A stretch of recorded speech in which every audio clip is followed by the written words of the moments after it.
সে জানা অজানার কি আছে গোপাল? তোমার এই মধ্যপ্রদেশ ভুঁড়িই তো সব কথা বলছে। দিনের পর দিন তুমি তোমার ওজন বাড়িয়েই চলেছো। কি এত ওজন নিয়ে কথা হচ্ছে মন্ত্রী? কার আর হবে মহারাজ, এখানে তো গোপালই একমাত্র ভোজন রসিক, ওজনদার লোক।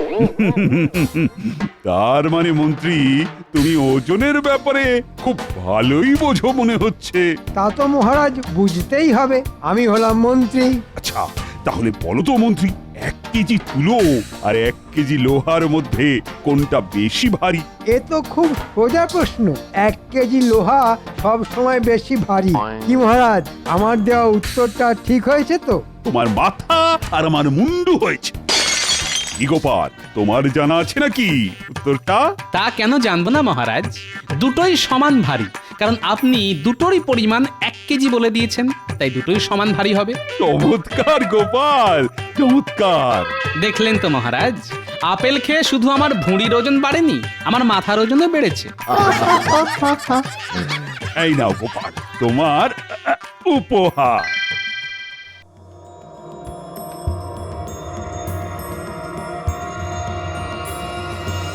কি গো, তখন থেকে তুমি এপাশ আর ওপাশ করছো কেন বলো তো? রাগে আমার সারাটা গা জ্বলে যাচ্ছে। কেন কেন, কি হলো আবার? মহারাজ, এই একটা সামান্য প্রশ্নের উত্তর দেওয়ার জন্য গোপালকে একটা গয়না উপহার দিল। সে কি গয়না? হ্যাঁ, তোমার একটা ভালো দেখে গয়না দাও তো। আমার গয়না দিয়ে তুমি কি করবে? এই দাও, আমার মাথায় এমন একটা বুদ্ধি এসেছে যাতে এবার গোপালের মহারাজের কাছ থেকে উপহার পাওয়া তো দূরের কথা, রাজসভাতেও আসা বন্ধ হয়ে যাবে। তুমি আমাকে এখন একটা গয়না দাও, কালকে দুপুরের মধ্যে তোমার গয়না তুমি ফেরত পেয়ে যাবে। তোমাকে শুধু আমি যেরকম বলছি তুমি সেরকম করবে। আচ্ছা ঠিক আছে, ঠিক আছে।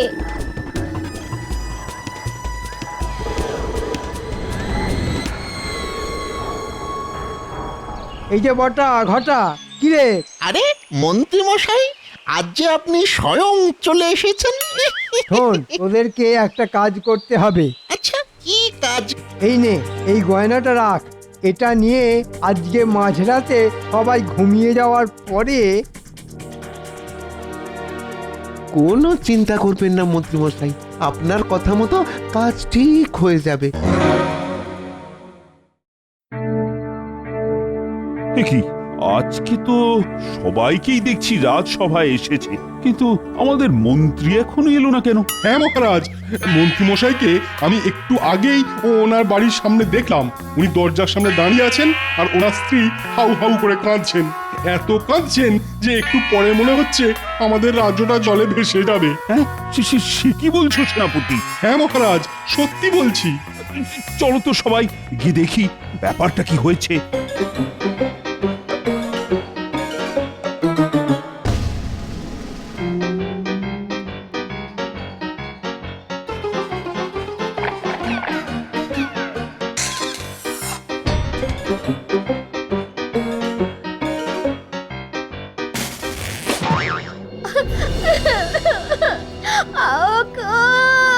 আমার কি সর্বনাশ হলো গো! আমার 5 ভরি সোনার গয়না। এই সকাল সকাল এরকম মরা কান্না কাঁদছো কেন? শান্ত হও মন্ত্রী বউ। আজ আমার বাড়ি থেকে আমার 5 ভরি সোনার গয়না চুরি হয়ে গেছে। হ্যাঁ, সে কি 5 ভরির গয়না? হ্যাঁ মহারাজ, আমি বিয়ের সময় পেয়েছিলাম, আমার সব শেষ হয়ে গেল। তোমাদের বাড়ি থেকে কে আবার চুরি করতে যাবে বলো তো মন্ত্রী? মহারাজ, কালকে সন্ধেবেলা আমাদের বাড়িতে গোপাল এসেছিল। তারপর থেকেই আমার গিন্নির গয়নাটা খুঁজে পাচ্ছি না। তার মানে কি বলতে চাইছেন মন্ত্রী মশাই আমি চোর? বলতে চাইছি না গোপাল, আমি বলছি আমি আপনার বাড়িতে আসিনি, তাই বলার কোনো প্রশ্নই ওঠে না। তাহলে চুরিটা করলো কি? এই রাজ্যে তো কত চোর ঘুরঘুর করছে, তাদের মধ্যেই নিশ্চয়ই কেউ করেছে। আমার তো মহারাজ গোপালকেই সন্দেহ হচ্ছে। গোপাল, আমি তোমাকে যথেষ্ট বিশ্বাস করি, তাই আবার জিজ্ঞেস করছি, তুমি সত্যি করে বলো তুমি মন্ত্রীর বাড়ি থেকে চুরি করেছো কিনা? হ্যাঁ গোপাল, বলো বলো। বলো গোপাল বলো। আরে ধুর মশাই, আমি গরিব হতে পারি কিন্তু চোর নই মহারাজ। ওগো ওগো আমার কি হলো গো?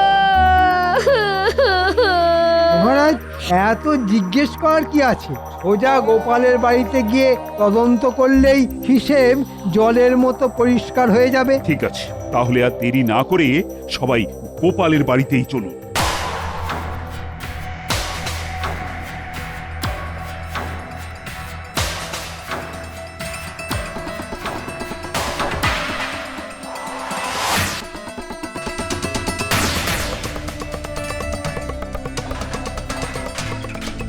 কি কি কি আপনারা আমার ঘরে এইরকম ভাবে সব কিছু লন্ডভন্ড করছেন কেন? মন্ত্রী মশাই, সব কিছুর একটা সীমা আছে কিন্তু। মহারাজ, আপনি কিছু বলুন।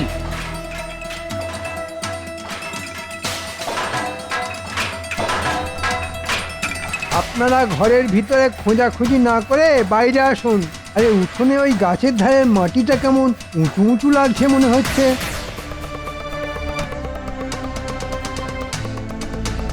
তাহলে এটা খুলে দেখুন তো। যেখানে দেখবে মাটি খুঁড়ে খুঁড়ে দেখো, সেটি পেলেও পেতে পারো। 5 ভরি সোনার হার। এই তো আমার সোনার হার, এই তো। এই তো এই তো এই তো আমার গিন্নির সোনার গয়না। হ্যাঁ, শেষে গোপাল করলো চুরি। ছি ছি ছি ছি গোপাল, ছি, তুমি এত নীচ কাজ করতে পারবে আমি স্বপ্নেও ভাবিনি। এই জঘন্য অপরাধের জন্য তোমাকে আমি আগামী 1 মাস এই রাজসভা থেকে বহিষ্কার করলাম। এরকম করবেন না মহারাজ, আমি না খেতে পেয়ে মরে যাব। ও মহারাজ, আপনি এরকম করবেন না মহারাজ, করবেন না। মহারাজ মহারাজ, আমি কোনো অপরাধ করিনি। এই সব কিছু মন্ত্রীর চক্রান্ত। আমি কোনো কথা শুনতে চাই না। না না না না না, আগামী 1 সপ্তাহ যেন তোমার মুখ না দেখি। চলো চলো তো সবাই।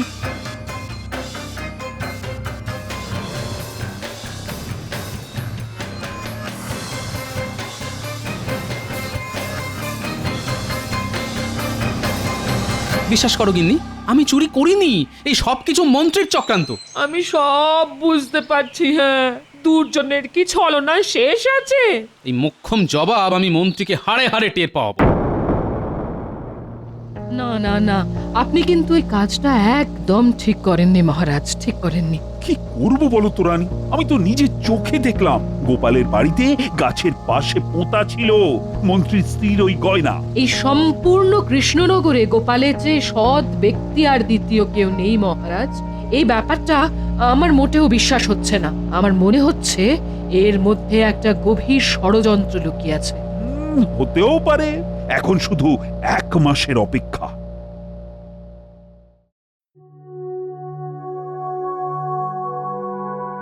কি মহারাজ, আপনি এরকম মনমরা হয়ে বসে আছেন কেন? কি আর করব বলো, আজ 1 মাস হয়ে গেল, গোপালও নেই আর রাজসভায় হাসিও নেই। চলে এসেছি, 1 মাস খেয়ে না খেয়ে থেকেছি, কিন্তু আমি বেঁচে আছি। আপনারা সবাই ভালো আছেন তো? এই তোমার কথাই আলোচনা হচ্ছিল গোপাল। দেখুন মহারাজ, আমি আগেও বলেছি, এখনো বলছি, আমি কিন্তু অপরাধ করিনি। অপরাধ করনি মানে? সেদিন যে দিনের বেলা প্রকাশ্য সূর্যের আলোয় আমরা যেটা দেখলাম সেটা কি মিথ্যে? আপনার কথায় সেটা দেখলাম না দেখানো হলো? আমি নিজে তো জানি পুরো ঘটনাটা আমাকে ফাঁসানোর জন্য আপনার পূর্ব পরিকল্পনা। কি বলতে চাইছো কি গোপাল? আচ্ছা আচ্ছা, ঠিক আছে ঠিক আছে, চিৎকার চেঁচামেচি অনেক হয়েছে, এবার আমার একটা কথা বলার আছে। কি কথা মহারাজ? আগামী সপ্তাহে আমাদের রাজবাড়ির মাঠে একটা মেলা হবে। মেলা? কিসের মেলা মহারাজ? মজার মেলা, চারিদিকে খাবারের দোকান, রকমারির দোকান, আর মেলার মাঝ প্রাঙ্গণে একটা বড় বেদি হবে। সেখানে তোমরা সবাই কিছু না কিছু মজার কাজ করে দেখাবে। এবার তোমরা বলো কে কি কি করবে? আমি মজার কবিতা বলবো মহারাজ। আমি মহারাজ সুস্থ মানুষকে পাগল বানিয়ে দেখাবো। কি যাতা কথা বলছো বলো তো গোপাল, কি কখনো হতেই পারে? সেটা না হয় মেলার দিনই মিলিয়ে নেবেন, আমি পারি কি পারি না। বেশ, তুমি যদি এই কাজটা করে দেখাতে পারো তাহলে তোমাকে 50 মোহর উপহার দেব। ঠিক আছে মহারাজ।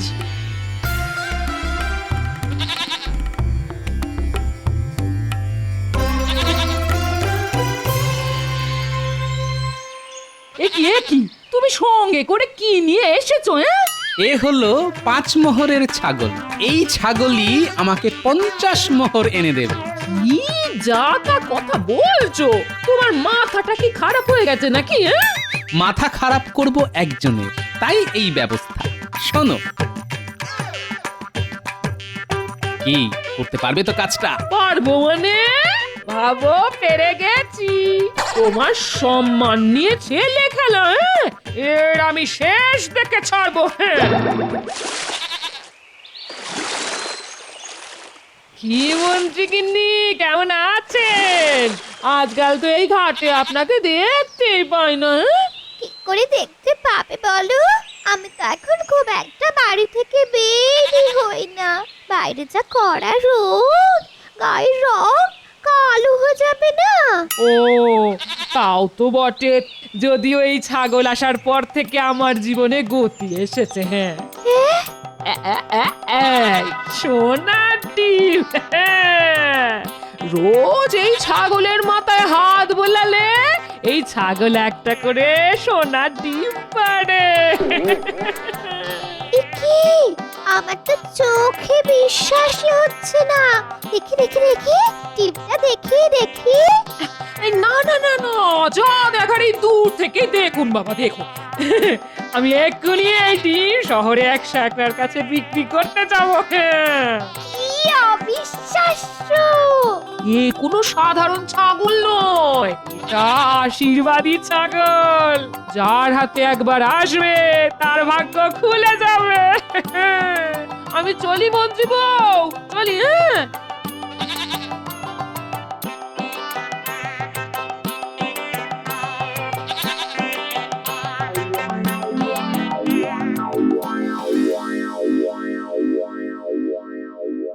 সেই কখন জল আনতে গেছো, এদিকে ফেরার নামগন্ধ নেই।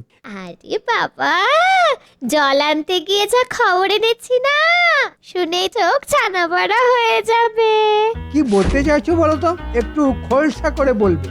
আরে আরে আর বললো না, গোপাল বউয়ের কাছে দেখলাম একটা ছাগল।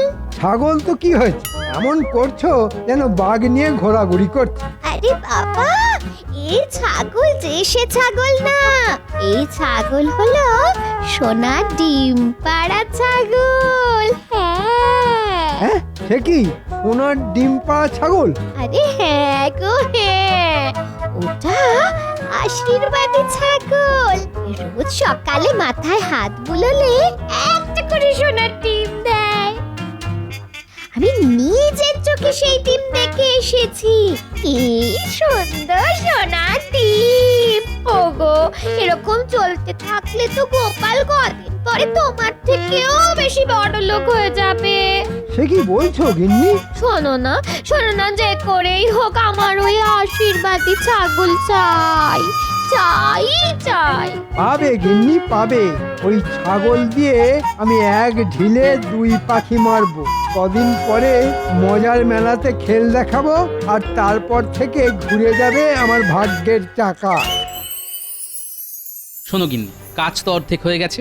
এখন ওই মজার মেলার আগের দিন রাত অবধি আমাদের এই ছাগলটাকে একটু সামলে রাখতে হবে। হ্যাঁ, শুধু মেলার আগের দিন ওকে উঠোনে ছেড়ে রাখবো।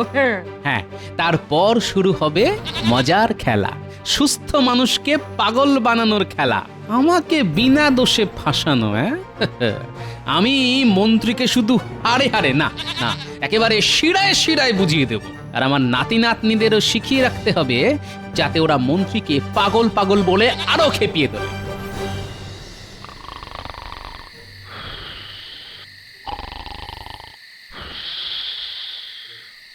ঘটা, খুব সাবধানে কাজ করতে হবে কিন্তু।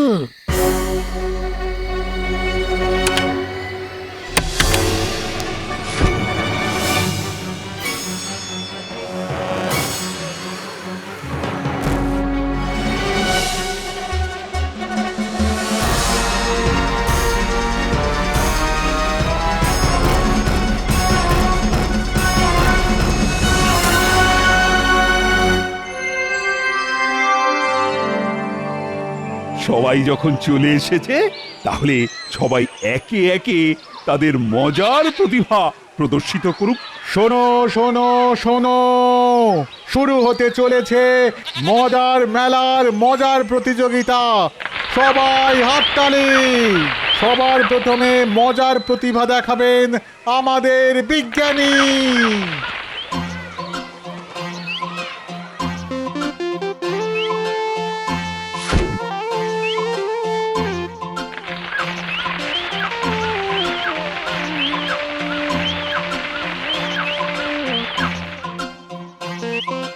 দারুণ! ওহ, দারুণ দারুণ বিজ্ঞানী, দারুণ বিজ্ঞানী, দারুণ।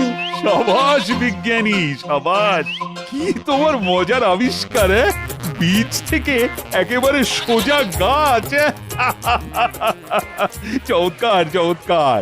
এরপর মজার কবিতা শোনাতে আসবেন আমাদের সভাকবি। আমি আজ আমাদের রাজসভা নিয়ে একটা মজার কবিতা শোনাবো। অনেক ভাবনা চিন্তার পর আমি এই কবিতা লিখেছি। শোনাও। রাজ্য মোদের কৃষ্ণনগর, কৃষ্ণচন্দ্র রাজা। অনেক বয়স হলেও ওনার মনটা এখনো তাজা। মহারাজ যখন বিপদে পড়েন, গোপালই তার ভরসা। গোপাল ছাড়া রাজসভাটাই কেমন যেন ফর্সা। গোপাল যদি নেউল হয়, মন্ত্রীমশাই সাপ। মন্ত্রীমশাইয়ের কোনো প্যাচেই গোপালের নেই চাপ। আমরা সবাই প্রতিদিন রাজসভাতে আসি, আমরা মোদের রাজ্যটাকে বড্ড ভালোবাসি। গোপাল নেউল আর মন্ত্রী সাপ, বাহ বাহ, দারুণ। সাবাস সভাকবি, তুই তো একেবারে জমিয়ে দিয়েছো। এরপর সভা জমাতে আসছেন আমাদের মন্ত্রী মশাই। কি মন্ত্রী, হ্যাঁ? তুমি কি দেখাবে? আমি মহারাজ আজ এক অদ্ভুত খেলা দেখাবো। এই যে আমার সাথে এই ছাগলটা দেখছেন, এটা একটা মজার ছাগল। হ্যাঁ, মজার ছাগল? কিরকম কিরকম?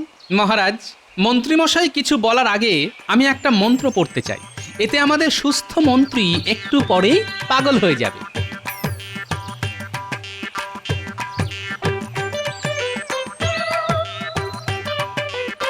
নমস্য গিলি গিলি চিং বিচিং বিচিং ফাক ফকাশ ফকাশ ফু ফু। যত সব। শুনুন মহারাজ, আমি এবার এই ছাগলের মাথায় হাত বোলাবো, আর দেখবেন ছাগল একটা সোনার ডিম দেবে। ছাগল সোনার ডিম দেবে? দেখছেন মহারাজ, মন্ত্রীমশাই কিরকম পাগলের মতো কথা বলা শুরু করে দিয়েছে। এই সব কিছু আমার ওই জাদু মন্ত্রের খেলা। কে বলেছে আমি পাগলামি করছি? আমি এক্ষুনি প্রমাণ করে দিচ্ছি। দেখো এই ছাগল ডিম দেয় কিনা। এই যে বাবা, ডিম দে তো, দে না বাবা, সোনার ডিম দে না, দে। এই মরেছে, এই ছাগলটা ডিম দিচ্ছে না কেন? এ কি মন্ত্রী মশাই, কি আজে বাজে কথা বলছেন? আপনি খুব দুষ্টু। এই তখন থেকে তোকে বলছি সোনার ডিম দে। ওরে দে না বাবা, রোজ সকালে তো মাথায় হাত বোলারে দিস, আজকেও দে না। মহারাজ, মন্ত্রীমশাইয়ের কথায় কিন্তু অনেক অসঙ্গতি দেখা দিচ্ছে। দেখুন মহারাজ, এই শেষবারের মতো বলছি, ডিম দে, দে সোনার ডিম দে। এই ছাগল দে না রে। মন্ত্রীর মাথায় তো সত্যি সত্যি ওই মনোযোগ দেখা যাচ্ছে, ওনার চিকিৎসার প্রয়োজন। আমি তো কারোর সামনে বলতে পারবো না যে এটা আমি চুরি করেছি, তাও আবার গোপালের বাড়িতে। ওরে ওরে ডিম দে না রে। মন্ত্রী মশাই মনে হচ্ছে পাগল হয়ে গেছেন। আরে আমারও তো তাই মনে হচ্ছে। মন্ত্রী মশাই পাগল পাগল পাগল পাগল। আমাকে পাগল বলবি না বলে দিচ্ছি, আমার মাথা গরম হয়ে যাচ্ছে কিন্তু। আমাদের মন্ত্রী পাগল পাগল। তবে রে, ওরে এবার মনে হচ্ছে সত্যি মাথাটা গেছে। মন্ত্রী, তোমার মাথার সমস্যা দেখার জন্য আমি তোমাকে 3 মাস বিশ্রাম দিলাম। তুমি বাড়ি যাও, চিকিৎসা করাও নিজে। না মহারাজ, আমি পাগল নই, বিশ্বাস করুন আমি পাগল নই। না না না না না, নিঃশ্বাসে বিশ্বাস আছে, কিন্তু পাগলে নেই। মহারাজ, আমার 50 মোহর উপহারটা। এই না, এই নাও। তুমি সত্যি প্রমাণ করেছো গোপাল যে তুমি সবকিছুই পারো।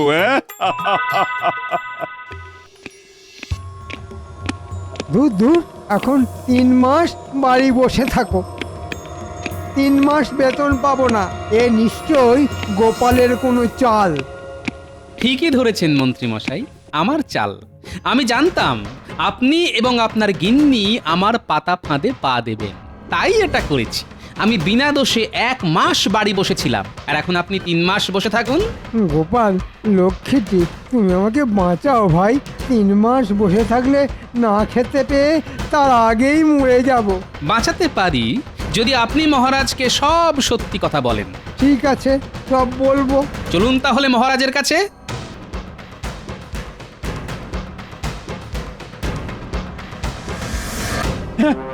সে কি মন্ত্রী, তুমি গোপালকে এভাবে ফাঁসিয়েছ, আর আমি নিরপরাধ গোপালকে শাস্তি দিয়েছি? হ্যাঁ মহারাজ, আমি 1 মাস দাঁতে দাঁত চিপে বসেছিলাম। মন্ত্রী, তোমাকে আমি রাজসভা থেকে সারা জীবনের জন্য বরখাস্ত করলাম। যাও, তুমি বেরিয়ে যাও।